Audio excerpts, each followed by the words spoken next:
Please subscribe भाई की आवाज। चतुर बीरबल में आज की कहानी है इत्र की बूंद।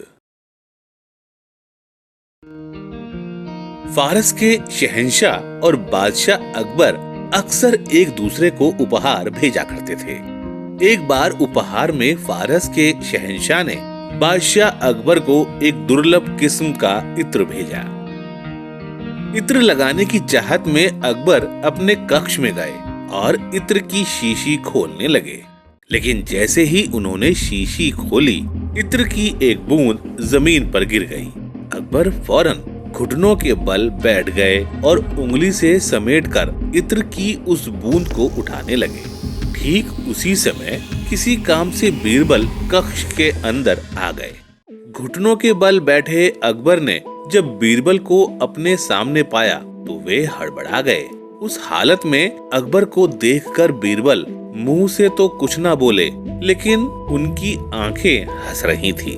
अकबर को बेहद शर्मिंदगी महसूस हुई। हिंदुस्तान का बादशाह इत्र की एक बूंद के लिए अपने घुटनों पर आ गया। ये शर्म वाली बात तो थी। अकबर को लगा कि बीरबल अवश्य ऐसा ही कुछ सोच रहे होंगे।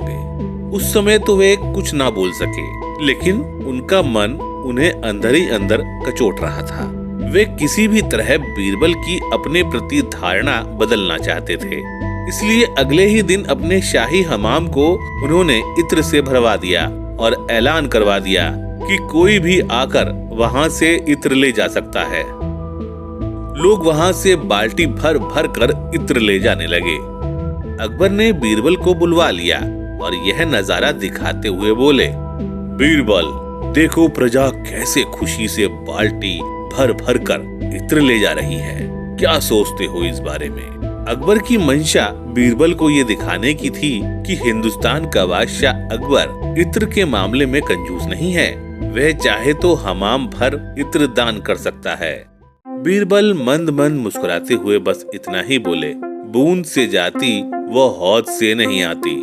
अर्थात पूरा सागर भर देने के बाद भी वो कभी नहीं लौटता जो एक बूंद से चला गया हो। बीरबल ने इस वाक्य के सहारे कह दिया कि अकबर की इत्र का बूंद उठाने की स्वाभाविक कंजूस प्रवृत्ति के कारण जो इज्जत चली गई है, अब वो पूरा का पूरा सागर भर देने के बाद भी वापस नहीं आ पाएगी।